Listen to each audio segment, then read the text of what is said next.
Continuamos con la serie Administración de la Vida y hoy me corresponde poder hablar acerca de administración de los bienes. Y quisiera empezar este tema con el fundamento de la palabra de Dios, que es Jesucristo, pero con el primer mandamiento que el Señor dio primeramente a su pueblo escogido en antigüedad de Israel, y claramente hoy, por la gracia derramada en la cruz, ese primer mandamiento se expande a todos nosotros siempre. El Señor Dios Todopoderoso en Deuteronomio 6, 4, 5 hace este mandamiento a través de Moisés. Escucha, Israel, el Señor nuestro Dios es el único Señor. Ama al Señor tu Dios con todo tu corazón, con toda tu alma y con todas tus fuerzas. Al Señor Jesús le preguntan los maestros de la ley, ¿cuál es el mandamiento? ¿Cuál es el mandamiento que tenemos que guardar? Y el Señor valida este mandamiento nuevamente.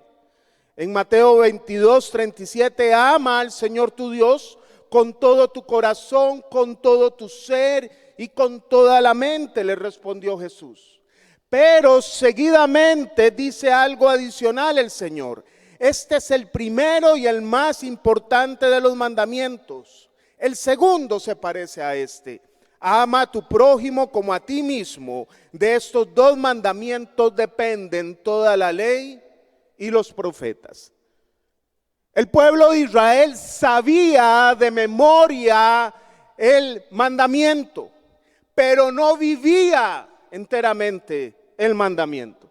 El Señor Jesús les dijo, no es suficiente con amar a Dios, hay que amar al prójimo, porque quien no ama al prójimo, imposible que ame a Dios. Es imposible. Si no amamos al prójimo, es imposible cumplir el primer mandamiento. Ustedes lo saben, pero tienen que aplicarlo. De hecho, el Señor Jesús, al hablar de los fariseos, dijo, hagan lo que ellos dicen, pero no vivan como ellos viven. Y cuando nosotros sabemos hacer lo bueno y no lo hacemos, seremos juzgados con mayor severidad. De hecho, la palabra dice que los que enseñan su palabra serán juzgados con mayor severidad, porque ya tenemos el conocimiento de qué hacer y qué no hacer. Ese es el mandamiento del Señor, la ley del amor. Ámame a mí, dice el Señor, y ama al prójimo, así me demuestras que me amas también. Pero la actitud de la humanidad ha sido contraria a esto. Y el apóstol Pablo en Romanos 1:25 refleja cuál ha sido la actitud de la humanidad. Cambiaron, hablando de la humanidad, mujer y hombre, hombre y mujer. Cambiaron la verdad de Dios por la mentira. Desde el huerto del Edén el Señor dijo no coman, Satanás dijo coman, y el hombre y la mujer escogieron comer. Escogieron la mentira. Desde la creación. Cambiaron la verdad de Dios por la mentira, adorando y sirviendo a los seres creados antes que al Creador, que es bendito por siempre. Amén. Estamos viviendo una época donde la gente está poniendo las miradas en las cosas y se ha olvidado de Dios. Y ahora que vivimos en un tiempo de gracia porque Jesús murió en la cruz, Dios nos llama, aunque la salvación es por gracia, no es por nuestras obras, sí tenemos que tomar una acción, hacer una obra que no puede faltar. Y es la obra de ir a Dios todos los días para ser transformados por Él. Hebreos 4:16 dice así, que acerquémonos confiadamente al trono de la gracia para recibir misericordia y hallar la gracia que nos ayude en el momento que más necesitemos. Ese es el tema. Le puede decir el que está a su lado, en su burbuja, la forma en que administras tu dinero refleja tu condición espiritual. La forma en cómo administras tu dinero refleja tu condición espiritual. La capacidad de ser administradores eficientes está delimitada. ¿Cuántas veces nosotros vamos a la presencia de Dios? Porque los problemas del dinero no se tratan con fórmulas que usted y yo sabemos. Abundan las recetas y los tips para que seamos buenos administradores. Ahorre, no se endeude, viva por debajo de lo que gana, haga un presupuesto, etcétera, etcétera, etcétera. Ya lo sabemos, pero ¿por qué empiezo con esta introducción? Porque el tema de la administración financiera ha de tratarse desde el corazón. Si no amamos a Dios y si no amamos al prójimo, por más recetas usted y yo nunca vamos a cambiar. Porque usted y yo no somos tan cargas de cambiar. Necesitamos el poder de Dios para ser transformados. Y en el tanto usted y yo no nos tiremos de panza en el suelo a orar y clamar, nada va a pasar. Y no quisiera hoy exponer una serie de recetas financieras si primero no hago un llamado a buscar a Dios, porque de nada sirve. Nos durará la gasolina un día, 2 días, una semana, un mes, y después llegaremos al mismo estado que teníamos antes, o cuidado, sino peor. Porque Dios en nosotros lo que nos va a hacer buenos administradores. ¿Puede orar conmigo, por favor? Padre, en el nombre de Jesús, venimos poniendo esta mañana, Señor, que tú has hecho esta palabra. Te ruego con humildad que use a tu servidor, a tu siervo, Señor, que nos hables, Señor, que nos transformes, Señor, que nos ayudes, Padre, a poder atesorar tu palabra y que tu palabra pueda permear nuestra vida y que podamos vivir por ella, Señor, y no por nuestra propia sabiduría. Todo lo hacemos para tu sola gloria y honra, en el nombre de Cristo Jesús. Amén. Dicho esto, vamos a empezar con ¿qué es el dinero? Lo primero que vamos a exponer hoy es que el dinero es una herramienta. El dinero es una herramienta. No tenemos que ser siervos del dinero, el dinero debería ser siervo nuestro. Es una herramienta para cumplir un propósito y ese propósito tiene que estar alineado con el reino de los cielos. Es una herramienta que debe ser utilizada a favor de la luz y no de la oscuridad. Le doy algunos ejemplos en la Biblia de cómo fue usado el dinero como herramienta en favor del reino. Quizás empezamos con la ofrenda más admirable o la primera ofrenda admirable que vemos en la Biblia en Génesis 4:4. ¿Se acuerda de los hermanos Caín y Abel, Abel y Caín? Bueno, Abel hizo una ofrenda extraordinaria. En Génesis 4:4 dice, Abel también presentó al Señor lo mejor de su rebaño, es decir, los primogénitos con su grasa. Y el Señor miró con agrado a Abel y su ofrenda, no solo la ofrenda. Dios vio con agrado a Abel y su ofrenda. Porque sabía Abel que todo lo que tenía, él no era propietario, era un administrador de bienes que Dios le concedió en administración.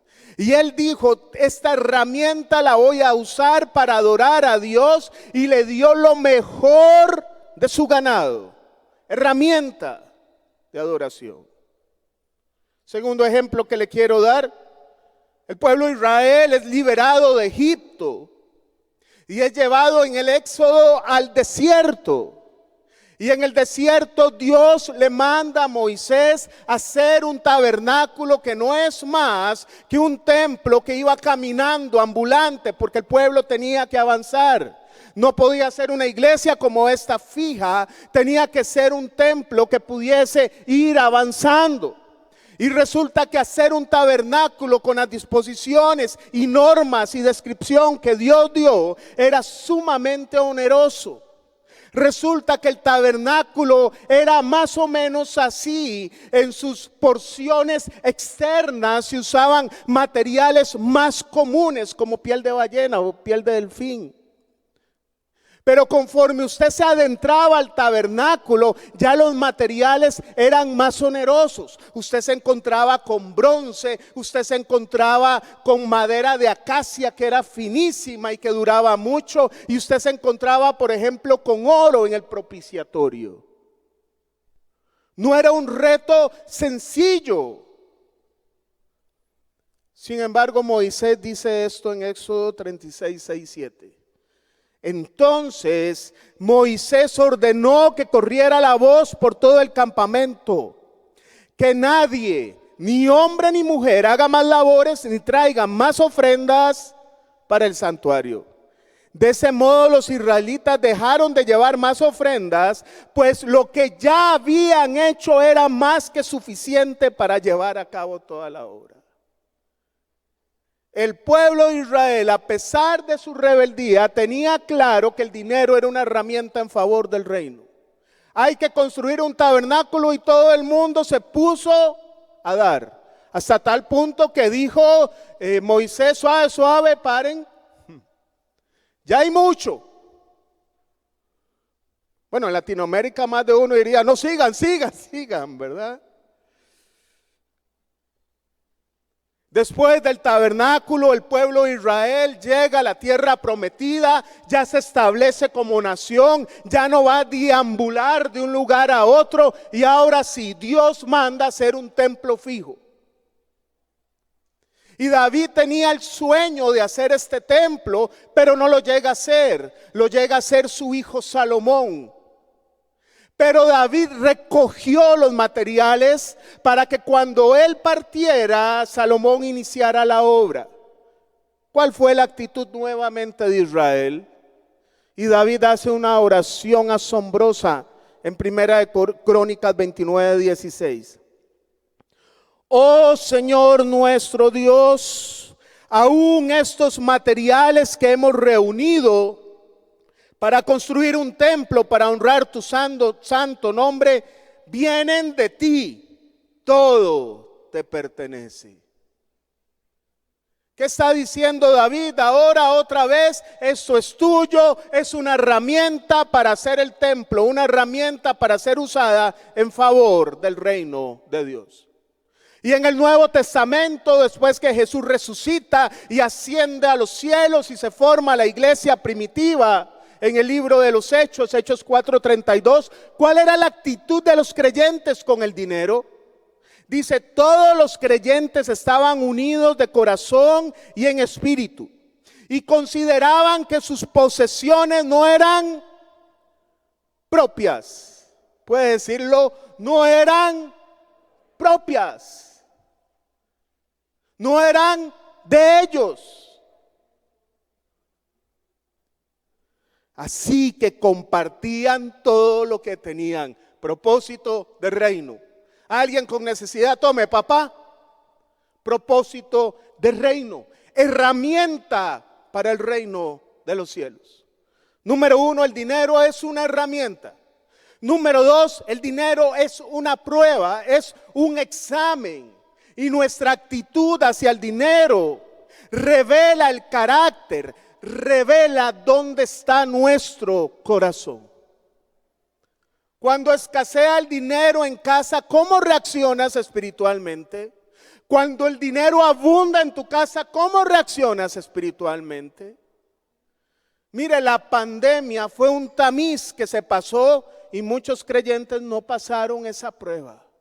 En esta iglesia hay mucha gente que estaba antes de la pandemia y no las volvimos a ver. ¿Qué pasó? ¿Dónde estaba el corazón? ¿Estaba en él o estaba en las cosas?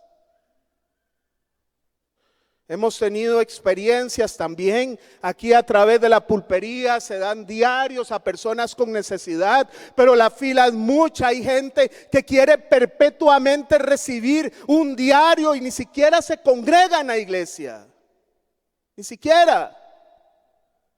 Y les llamamos y les decimos, vea, hay gente con necesidad, ya a usted le hemos dado mucho, necesitamos ayudar a otras personas, y la gente en lugar de decir muchas gracias se enojan. En lugar de agradecer todos los meses que han recibido un diario, se enojan. porque han perdido la perspectiva que Dios no nos llamó a ser receptores, sino dadores. Esa es la naturaleza que Dios nos dio. El Señor vino a despojarse y nosotros lo tenemos que seguir a Él. ¿Dónde está el corazón?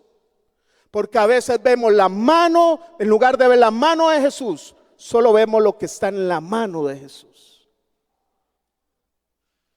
Lastimosamente hoy estamos bombardeados con una serie de teologías de la prosperidad que te dicen, si das $100, tu hijo sale de drogas. Mentira.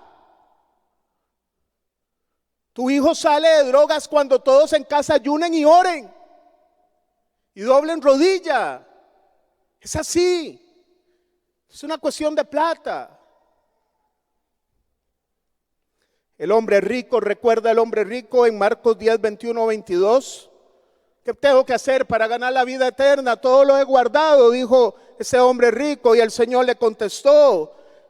En Marcos 10, 21, 22, Jesús lo miró con amor y añadió, una sola cosa te falta, anda, vende todo lo que tienes y dáselo a los pobres y tendrás tesoro en el cielo, luego ven y sígueme. Al oír esto el hombre se desanimó. Se fue triste porque tenía muchas riquezas. Se olvidó que ninguna de las riquezas eran de él, eran de Dios. Y él era un administrador. Perdió la oportunidad de ser el 13º apóstol. Perdió la oportunidad de andar con Jesús, de ser discipulado por Dios mismo hecho carne. Perdió la oportunidad del llamado de Dios. ¿Cuántos creyentes han perdido el llamado de Dios por dedicarse al dinero? ¿Cuántos? Perdió la oportunidad de ver a Jesús hacer milagros, perdió la oportunidad de ser un evangelista, perdió la oportunidad de ser testigo de la gloria de Dios en la tierra, porque puso su mirada en las riquezas. Pablo dijo en Filipenses 4, 12, 13, sé lo que es vivir en la pobreza y lo que es vivir en la abundancia. Como muchos apóstoles modernos, ¿verdad? Sé lo que es vivir en la pobreza. Muchos le dirían a Pablo, seguro Pablo tiene pecado, está maldito porque está pasando pobreza. Qué error más grande doctrinal. Si usted y yo no pasamos pruebas, ¿cómo nos vamos a sensibilizar con la gente? Si usted y yo en algún momento de la vida no pasamos necesidad, ¿cómo usted va a sentir lo que otros sienten? A través de las pruebas Dios nos enseña lo que otros pasan, para que nos sensibilicemos, para que cuando alguien pase necesidad usted corra porque usted lo vivió y sabe lo que es eso. Las pruebas son parte de la vida. Pablo dice, apóstol Pablo, escritor de la mayoría del Nuevo Testamento, dijo, sé lo que es vivir en pobreza y sé lo que es vivir en abundancia. Hay un sector del cristianismo moderno que dice no, jamás. Parece que somos mejores que Pablo, que Pedro, que todos los apóstoles, que los primeros creyentes. He aprendido a vivir en todas y cada una de las circunstancias. Es el concepto moderno de resiliencia o adaptabilidad a las situaciones. Tanto a quedarse saciado como a pasar hambre, a tener de sobra como a sufrir escasez, pero todo lo puedo en Cristo que me fortalece. Él no está usando esa frase con una fe irresponsable, voy a ir a endeudarme con 150 millones para tener la casa de mis sueños, porque todo lo puedo en Cristo que eso no se aplica. Es que las circunstancias que la vida nos presenta, el Señor dijo, te daré la prueba, pero te daré la salida. Yo te voy a sacar. Y cuando nosotros pasamos por pruebas y salimos de ellas, saldremos más fortalecidos espiritualmente, porque aprendemos a confiar no en nosotros, sino en el Creador de todas las cosas. Permítame decirle, según esta serie de Rick Warren, ¿qué no debemos hacer con el dinero? Puede anotarlo, ¿qué no tenemos que hacer con el dinero? Primero, no lo ame. No amemos el dinero. Amar el dinero es construir la vida en una base arenosa que en cualquier momento se derrumba. Pablo le advirtió a su hijo Timoteo, a su hijo espiritual, en 1 Timoteo 6:10, pues el amor al dinero es la raíz de toda clase de mal, y algunas personas en su intenso deseo por el dinero se han desviado de la fe verdadera y se han causado muchas heridas dolorosas. Se puede dejar la iglesia por hacer dinero, se puede dejar la familia por hacer dinero, se puede comprometer la integridad por ganar dinero, se puede adulterar la fe por ganar dinero. Recuerde, amamos al Creador y no las cosas. El dinero es una herramienta y tenemos que usarla y poner límites también. El amor de Dios nos invita a despojarnos por otros y nos hace alegrarnos cuando otros son bendecidos. Un creyente, una creyente nacida de nuevo, entiende que el logro que más le va a realizar como persona es cuando es una herramienta para bendecir a otros y dibujar una sonrisa en un rostro. Eso genera más satisfacción que un título profesional. Tanto es así que la palabra dice que hay fiesta en los cielos por un pecador, más que por un pecador que por 99 justos que no necesitan arrepentimiento. Esa es nuestra actitud. Esa tiene que ser nuestra actitud. El amor al dinero es adictivo, como todas las adicciones.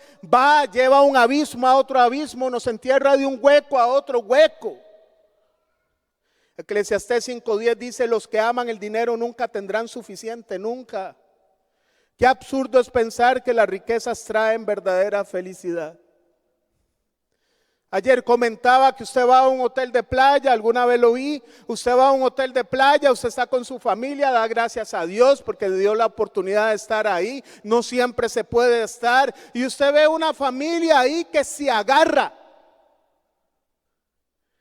¿Cómo se van a agarrar? En lugar de meterse en la piscina y disfrutar lo que Dios les dio, se agarran. Y usted ahorita se va al Parque de la Paz. Y hay familias sencillas en una mesa del Parque de la Paz disfrutando gallos de huevo duro, tirándose los huilas de un cartón ahí en el zacate y sonriendo. ¿Qué prefieren esos hijos? ¿Ver los tatas en un hotel de playa amargados o en el Parque de la Paz disfrutando y tirándose con ellos? No es un asunto de dinero, es un asunto de la actitud del corazón. Es un asunto de dinero. El Señor dijo en Hebreos 13:5, el Espíritu Santo: no amen el dinero, estén contentos con lo que tienen. Pues Dios dijo: nunca te fallaré, jamás te abandonaré. El hecho que este país deba más de un billón de colones en tarjetas de crédito es porque no están contentos. Yo quiero más. No estoy satisfecho con lo que Dios me da, yo necesito más. No estoy satisfecho con el carro que Dios me dio, es un zarandajo, es un gajo. Yo quiero más. Están contentos con lo que tienen. Estamos de paso. Desnudos venimos, desnudos nos vamos. Y no nos llevamos nada. Y usted se mató para que otros lo tengan. Tenga lo suficiente, lo necesario. 2, no vivas para el dinero. Primero, no lo ames. Segundo, no vivas para él. Recuerde, el dinero es una herramienta. Usted no puede ser esclavo del dinero, ni yo.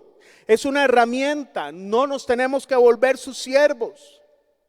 Ya el Señor nos había advertido acerca del contrincante que iba a competir con él en el corazón. Y lo dijo en Lucas 16:13.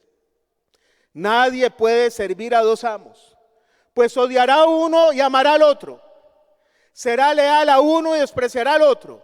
No se puede servir a Dios y al dinero.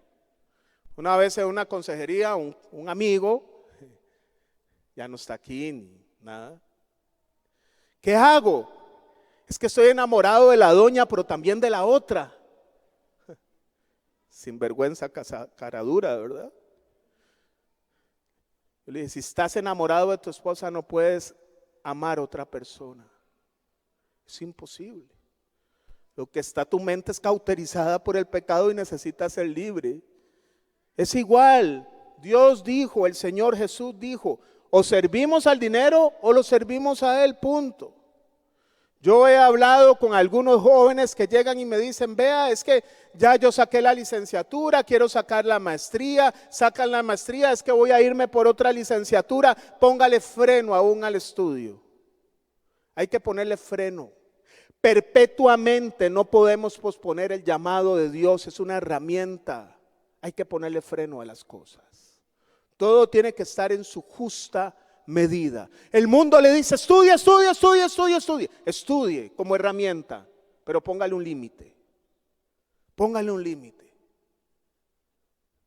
El proverbista lo dijo en Proverbios 23, 4, 5. No te desgastes tratando de hacerte rico. Sé lo suficientemente sabio para saber cuándo detenerte. ¿Cuándo parar de estudiar? ¿Cuándo parar de hacer dinero? Cuando ya tengo suficiente, punto, suficiente. El reino de Dios nos demanda tiempo también. Nos demanda orar, nos demanda invertirnos en otros. Las riquezas desaparecen en un abrir y cerrar de ojos porque le saldrán alas y se irán volando como las águilas. Tercero, no confíes en él. Uno de los mejores ejemplos es Job. Job fue el hombre más rico y más íntegro. Como diríamos en Costa Rica, no tenía cola que le pisen, de todo Oriente. Pero aún así tuvo la prueba de haber perdido sus bienes y aún sus hijos murieron. Y Job escribió en Job 31, 24 en adelante, dijo Job, ¿acaso he puesto en el oro mi confianza? ¿Me he ufanado de mi gran fortuna, de las riquezas amasadas con mis manos? Pues habría yo traicionado al Dios de las alturas. Quien confía en sus bienes traiciona su fe y traiciona a Dios. Si usted y yo venimos a la iglesia solo cuando las cosas están bien, estamos perdidos. Estamos perdidos. Necesitaríamos un encuentro con el Señor. Dios le dijo al profeta Habacuc en Habacuc 2:4, mira, los orgullosos confían en sí mismos y sus vidas están torcidas, pero el justo vivirá por su fidelidad a Dios. En otras versiones, pero el justo vivirá por fe. No vivimos por vista, no vivimos por quien quede hoy de presidente, no vivimos por eso. Vivimos por el que está sentado en el trono y dicta sus órdenes a favor de su pueblo, porque su pueblo está interesado en su propósito. Nuestra economía está en los cielos, no está en la tierra. Podemos decir como está escrito y no tendremos temor de malas noticias, porque en Él está nuestra fortaleza, porque caminamos por fe, no por vista. El Salmo 25:3 dice, quien en ti pone su esperanza jamás será avergonzado, jamás será avergonzado, jamás será avergonzado. 4, no lo acumules. Recuerde, el dinero es una herramienta. ¿Y quién tiene una herramienta para guardarla? La herramienta se usa, no se acumula y se deja guardada. Se usa, el Señor dio la orden específica de esto. En Mateo 6, 19, 20, no acumulen para sí tesoros en la tierra, donde la polilla y el óxido destruyen, donde los ladrones se meten a robar. Almacena tus tesoros en el cielo, donde las polillas y el óxido no pueden destruir y los ladrones no entran a robar. Así que no ames el dinero, así que no vivas para el dinero, no confíes en el dinero y no acumules dinero.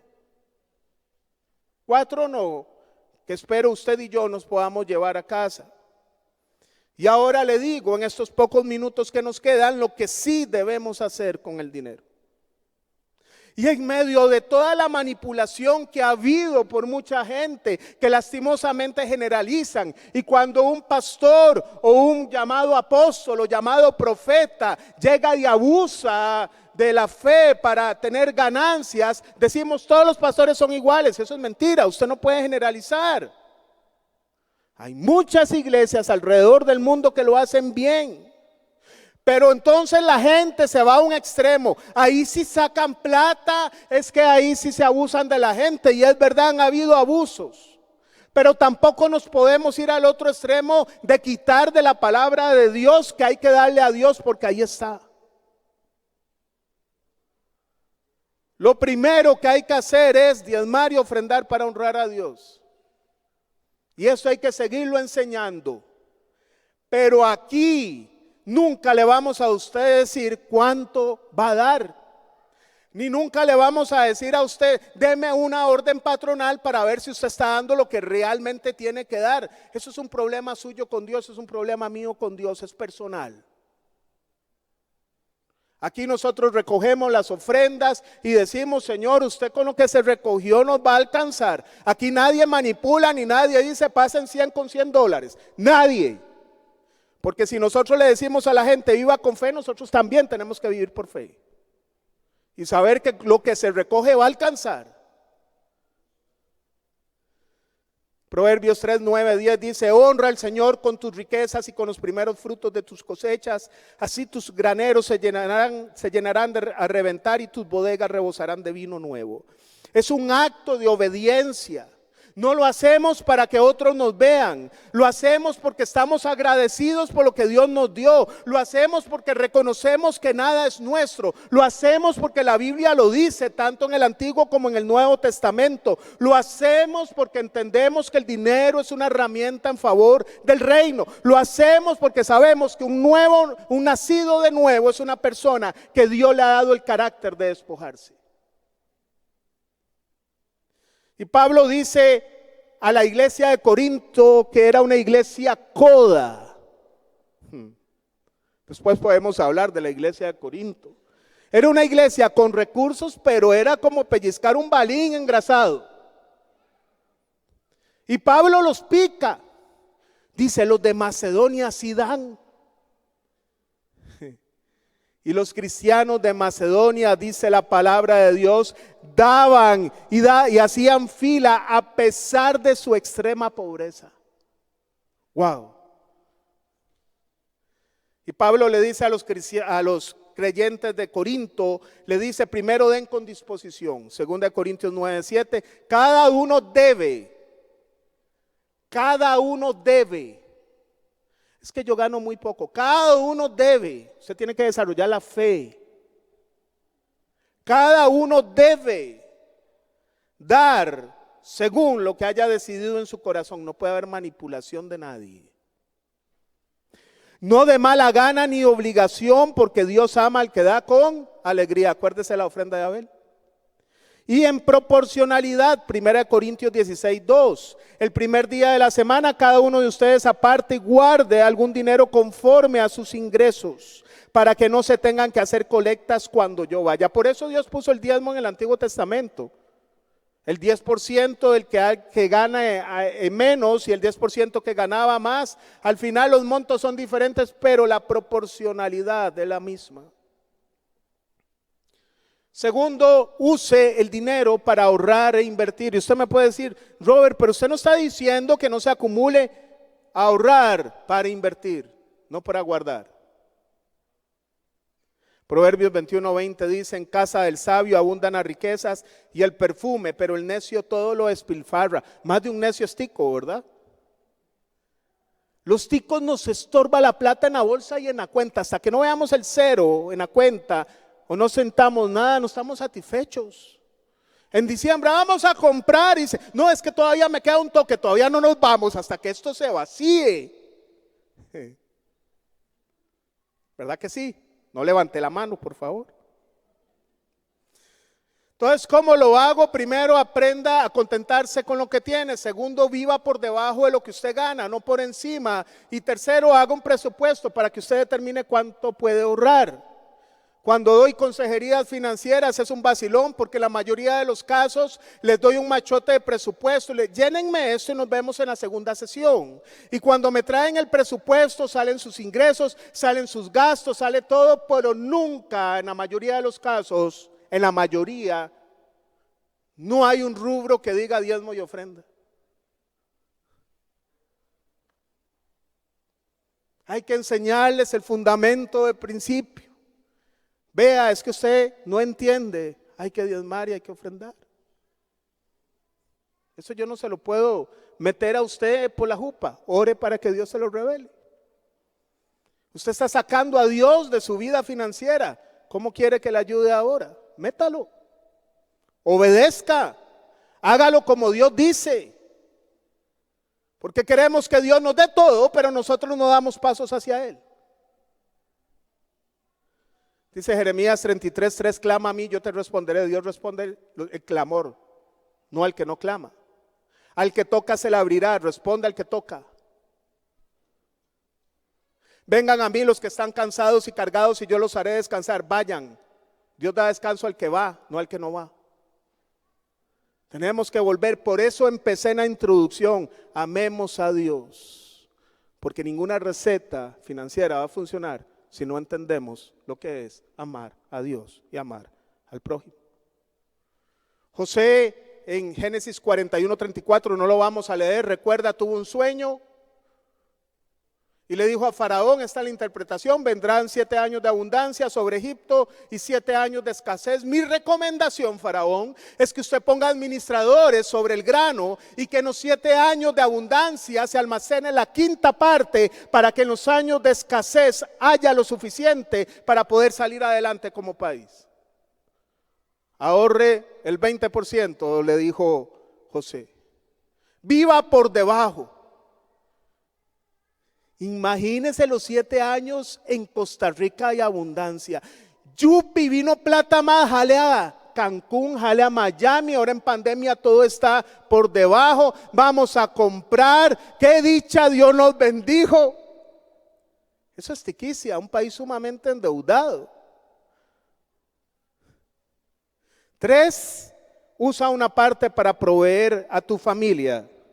Usa una parte para proveer a tu familia. Parece mentira, pero esto hay que enseñarlo aún en la iglesia. Porque aún en la iglesia hay personas, perdónenme la expresión y no me tilde de pachuco, que se hacen el maje o la maje con las obligaciones de casa. Parece mentira.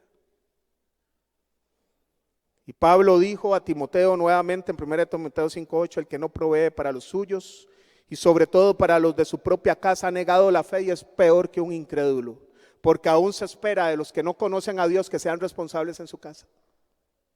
El Señor Jesús en el Sermón del Monte dijo, amen a sus enemigos, a los que los persiguen, porque ustedes aman solo a los que los aman y hasta los recaudadores de impuestos hacen eso. La gente más miserable, ladrona que había en tiempo de Jesús, aún ellos amaban a su familia. Hoy tal vez el discurso podría ser diferente. Ame primero a la familia para que después pueda amar a los que los persiguen. ¿Cuántos hombres dicen partido de papi fútbol? Vamos y damos la plata ahí porque hay partido. Vamos o nos compramos unos buenos zapatos. Es que yo soy el que trabajo y la doña ahí en la casa metida ni siquiera un taco, ni unas doraditas. No han entendido que son una sola carne. Que no es mi plata, sino que es nuestra. Una sola carne, una sola bolsa, una sola economía. Hay esposos que ni siquiera saben cuánto gana el otro. Eso se llama un adulterio financiero. Me llegó un bono que no sepa la doña. Adulterio financiero. Es igual que usted tome el sexo opuesto y llame, uy, hoy no está mi esposo, mi esposa, veámonos. Es lo mismo con la plata. Lo mismo. 4, invierta en el mejoramiento del carácter. Gastamos en un montón de cosas, pero no invertimos en cosas de vida. No nos gusta gastar en seminarios, en libros, en que nos dé seguimiento cuando tenemos problemas de carácter, que nos vea un especialista. No, mejor voy a la iglesia porque todo es gratis. No invertimos, pero sí nos vamos a comprar combos, a ir al cine, a todo eso que no va a sumar mucho, pero cuando es cosa de invertir en nuestra vida sana, en un corazón sano, nos da pereza invertir.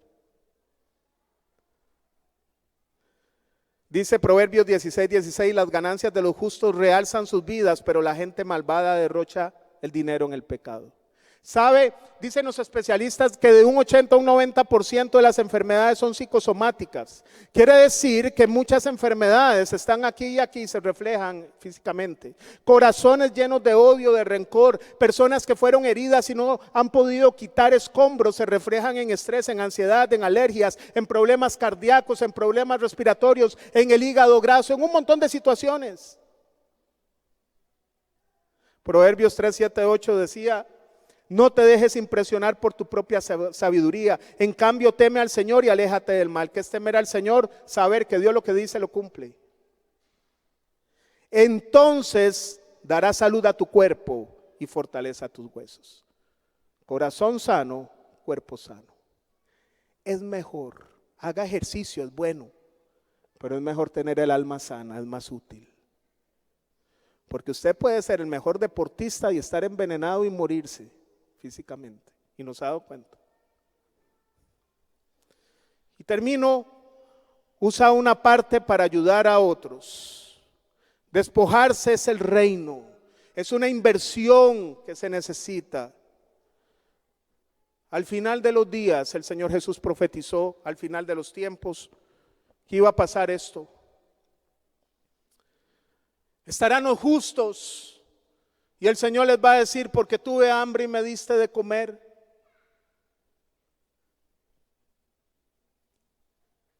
Y los justos van a responder en Mateo 25, 37, 40.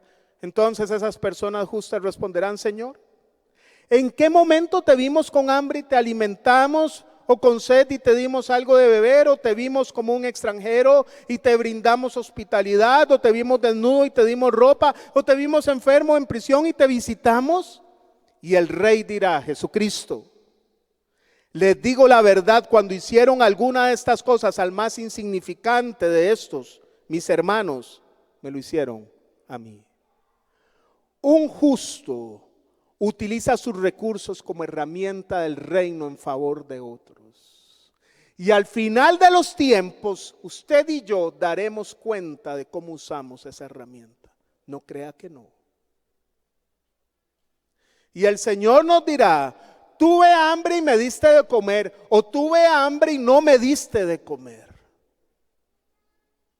Dios nos pedirá cuentas. Le voy a pedir por favor a los servidores, si usted se pone de pie, si me hace el favor para repartir la cena del Señor hoy. Y por último, use el dinero para ganar a otros para Cristo. Haz amigos, invierte en ellos. Aquellos compañeros de trabajo que no conocen a Cristo, invítelos a tomarse un cafecito. Gaste un poquito de dinero, págueles un Uber para que vengan a la iglesia. Págueles un concierto cristiano, invítelos en algo. El Señor Jesús, hablando de la parábola del mayordomo infiel, dijo: aquí está la lección, usen sus recursos, en Lucas 16, 9, usen sus recursos mundanos para beneficiar a otros y para ser amigos. Entonces, cuando esas posesiones se acaben, ellos les darán la bienvenida a un hogar eterno. Seamos más astutos que el diablo. ¿Sabe? Es importante entender que ni el dinero ni los bienes son nuestros. Dios nos los facilita para su correcta administración, para satisfacer nuestras necesidades, para tener necesidades recreativas. A Dios le gusta que usted pasee la familia y después expandir ese beneficio a otros. Pero sobre todo, cuidemos el corazón. El sabio Agur en Proverbios 30, del 8 al 9 dijo: no me des pobreza ni riqueza, dame solo lo suficiente para satisfacer mis necesidades, pues si me hago rico podría negarte y decir quién es el Señor, y si soy demasiado pobre podría robar y así ofender el santo nombre de Dios. ¿Sabe? En el desierto Dios hizo caer maná del cielo. Dios les dio a los israelitas para comer y los israelitas se quejaron: queremos carne, estamos hartos del maná. Malagradecidos. Cuando el Señor va y da la orden del maná, le dice a Moisés: da estas instrucciones, cada uno va a coger en proporción a la familia y no pueden coger más. Y los que cogieron más se les pudrió el maná. Hay un principio de la Biblia: Dios da lo que necesitas. Nosotros podemos tener caprichos, pero Dios da lo que necesitas. El Señor dijo: no se afanen por el día de mañana, cada día tiene su propio afán. En la multiplicación del pan y el pez a los 5,000 hombres, sin contar mujeres y niños, el apóstol Juan, el evangelista Juan, dice que el pan que se multiplicó fue un pan de cebada. Era un pan duro, era un pan que no era el pan más glamuroso, no era el mejor pan, no era de trigo, no era suavecito, era un pan duro. Pero Dios satisfizo una necesidad. Usted comió arroz y frijolitos hoy, esté contento con eso. Dios satisfizo su necesidad. Seamos agradecidos, porque del otro lado del mundo es milagro comer, es milagro dormir, es milagro tener casa, es milagro tomar agua, todo es milagro allá. Y aquí nos quejamos porque a veces no tenemos el par de zapatos que queríamos y no tenemos otros. Que Dios nos ayude a tener un corazón agradecido. Dice la palabra de Dios que la noche que el Señor fue entregado, tomó pan y lo partió a sus discípulos y dijo: toman y comen, este es el cuerpo que entrego por ustedes. Dios vino a despojarse. El Señor vino a despojarse. El Señor se despojó de todos sus atributos divinos y tomó forma de siervo para ser humillado por nosotros. ¿Quiénes somos nosotros para no despojarnos? Amado y amada, el problema del dinero no se arregla con más dinero, se arregla con que Dios nos cambie el corazón. Si usted es fiel, como lo vimos con el pastor Pablo, si usted es con el pastor Marcos, si usted es infiel en lo poco, será infiel en lo mucho. No es un problema, el dinero, el problema de dinero no se resuelve con más dinero, se resuelve con que Dios nos transforme el corazón.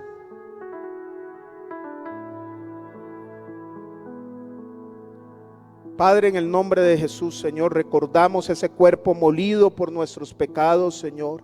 Que el castigo de nuestra paz fue sobre ti, que por tu llaga fuimos sanados, Señor.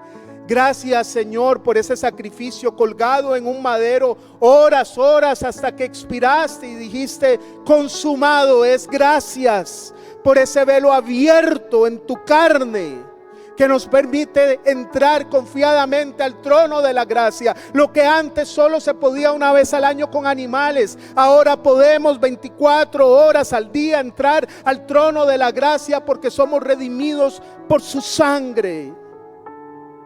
Ayúdanos a aprovechar esa oportunidad de acudir a ti, de decirte: Señor, hazme un buen administrador de lo que me has dado, porque llegaré a dar cuenta de esto. Ayúdame, Señor, ayúdame a no pensar en mí, ayúdame a pensar en los demás. Dame un corazón lleno de amor y empatía, Señor. Perdóname si no lo he hecho bien. Limpia mi pecado, transforma mi mente, santifica mi vida, Señor. No quiero comer esto indignamente, quiero que me transformes. Yo no puedo, Padre, yo vengo a ti porque yo no puedo. Ayúdame, cámbiame la vida, ayúdame a confiar en ti. Si usted está pasando una necesidad, confíe en el Señor, no confíe en las noticias. Haga lo que humanamente usted tiene que hacer y ponga lo imposible en manos de Dios, que no seremos avergonzados. El que pone su esperanza en Él no será avergonzado nunca. Dios abrirá esa puerta. Crea, caminamos por fe, no por vista.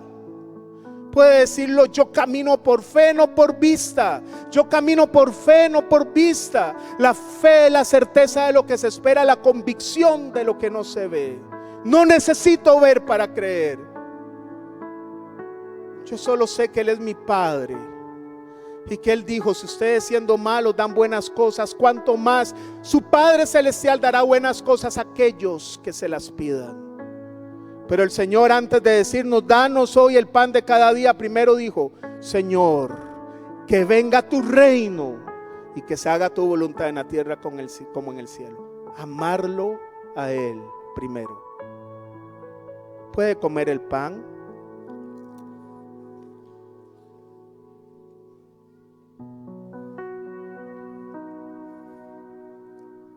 Seguidamente el Señor tomó el jugo de uva, el vino, y dijo: este es el pacto en mi sangre. todas las veces que lo hicieren, háganlo en memoria de mí. El apóstol Pablo dijo que anunciamos cada vez que lo hacemos la muerte del Señor hasta que Él venga. Padre, gracias. Dice el apóstol Pedro que fuimos comprados a precio de sangre. Eso se llama redención. Dios lo hizo a usted, la hizo a usted porque le ama, porque le puso un propósito de vida y porque lo ve tan valioso y valiosa que pagó con su sangre por su vida. Eso no es poca cosa. Si lo hicimos mal, Dios nos sigue viendo con los mismos ojos de amor y misericordia. Padre, gracias te damos por esa sangre derramada por nosotros. Y en tu nombre tomamos este jugo de uva, Señor.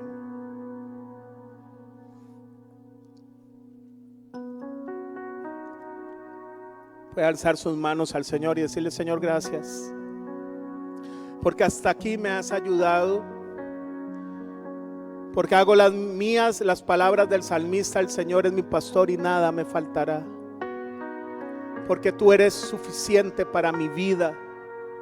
Porque sin importar la prueba que esté pasando, usted me va a sacar adelante en el nombre de Cristo Jesús, porque tu mirada está puesta en mí. Ayúdame a despojar mi vida en favor de otros y a sentirme realizado y satisfecho con eso. Ayúdame a empezar en mi casa, Señor, con mi esposa, con mis hijos, con mi familia, con mamá, con papá. Ayúdame. Y que cuando tú vengas me puedas decir: Señor, porque tuve hambre y me diste de comer, porque estuve enfermo, preso y me visitaste, porque estuve desnudo y me vestiste. Que podamos escuchar esas palabras. Danos esa capacidad en el nombre de Cristo Jesús. Padre, bendice a este pueblo hermoso, Padre. Llévalos con bien a sus hogares. Que la paz tuya reine en ellos, Señor. Bendigo sus familias, bendigo sus hijos, bendigo todo lo que ellos emprendan. Y sobre todo, ayúdanos a amarte con todo el corazón, con toda el alma y con todas las fuerzas, y amar a nuestro prójimo como a nosotros mismos, en el nombre de Cristo Jesús. Amén y amén. Que Dios me los bendiga.